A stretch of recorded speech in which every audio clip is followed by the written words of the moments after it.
Rec League Podcast. Tell your friends, tell your neighbors, tell your family, tell your haters.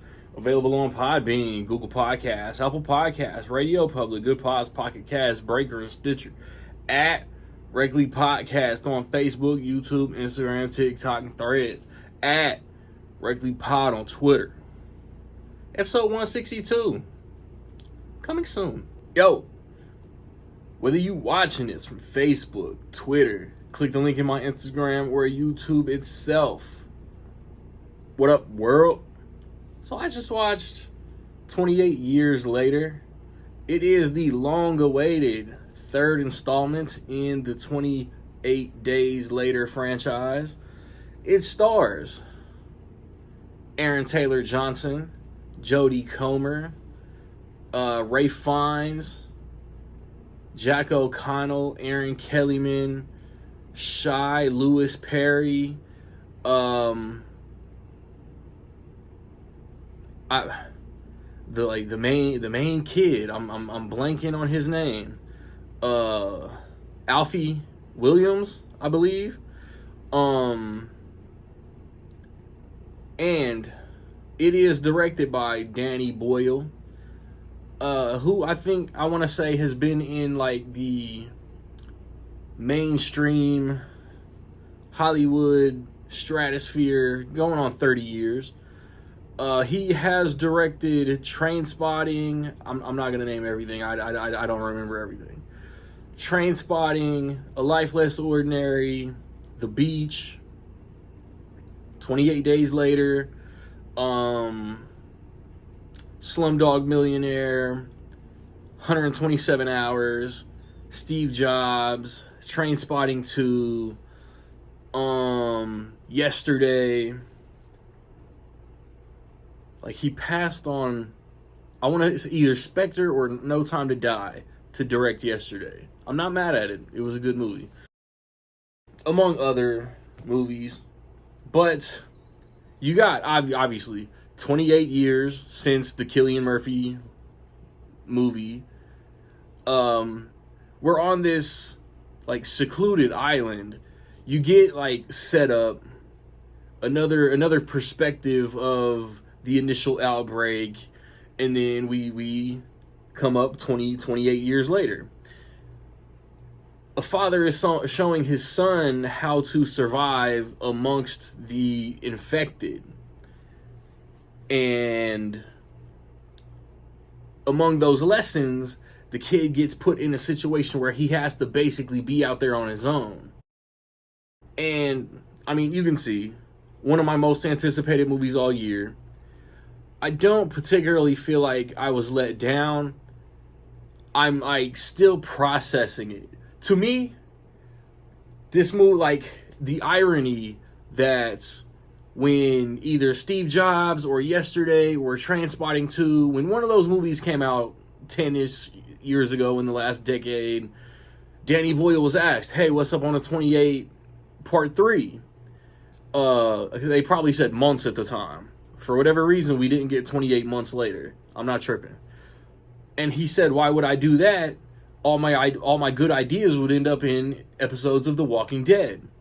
To me, 28 years later feels like a long-ass episode of The Walking Dead. Because there's a group of survivors, whatever, kind of like Alexandria. I don't remember names right now, bro, but kind of like where Maggie and them set up camp. Kind of like, like Rick and them was in like a housing establishment or whatever. Like, I don't remember. It's been so long since I've like tried to watch The Walking Dead. I don't remember what the camps, whatever we're calling them, were called. But this movie has that. It's a secluded island, but the human people are even more secluded. You know what I'm saying? Like, you gotta be in the apocalypse.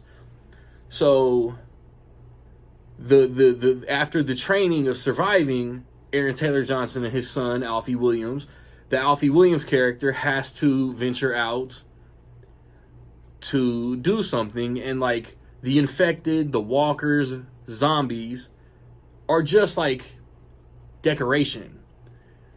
The first two movies, I feel like design, like it was like survive getting bit, do what it takes to not get bit. That just didn't seem as important in this movie. Obviously, you don't want to get bit. There are, like, that's what Danny Boyle does really good. 28 days later, 28 years later, when there are zombie scenes, when the scenes with the infected are present, the editing's fire. Like, he tilts the camera, and there's just dope editing, very dope editing. But there's just not that much in this movie. Like, every movie in this trilogy feels different, and this one, I hate to say it, this one just feels like let's take a throwaway Walking Dead idea and do this. But it's like, it's not bad. Like, the acting is good, shot framing is good. I've already hit on the editing. Story is good. Like, it's a good movie. It's just not as good as I think a lot of people hoped it would be. And I can also see how anybody would not like this movie. Because I feel like it was marketed as like a high tension, infected, on your ass, like we got to do what we got to do to survive. And it's the trailers and the advertisements were very misleading. Yeah, like Aaron Taylor Johnson, good. Ray Fiennes is kind of more or less an extended cameo, but I feel like he's in a lot of the trailers. Jodie Comer is great. I just like Free Guy, The Last Duel, The Bike Riders. She has like a different dialect in every movie, and I just feel like that on its own takes so much talent. And she's just great. I don't remember if she got nominated for The Last Duel. Bike Riders was released like a year ago, so I know she didn't get nominated for the Bike Riders. But yeah, like hopefully she becomes one of these actors that are chasing trophies. Not chasing trophies, but so good with what they do that they just continuously get nominated. Because I feel like she could be like the next crop of like a Emma Stone, a Brie Larson, very young actress that gets an Oscar very, very young. This is part one of an intended trilogy. So like, I guess the setup was there. Like, to me, I thought the beginning of this movie was real dope. Like, the first act, I was real high on it. Second act, trailed off a little bit. Into the third act, I was like, okay, this is cool. Like, I'm not loving this, but this is a good movie. And then the very end, completely, like, shit the bed with the tone. It just felt like a cartoon, like very, very stupid. And I don't understand basically the prelude and how we got to that very end. Like, why? Like, I know the sequel, that's exactly what the sequel is going to be, explaining how this movie went from that to this. But it, like, again, the very ending of this movie is just so fucking cartoony. I did not like it at all.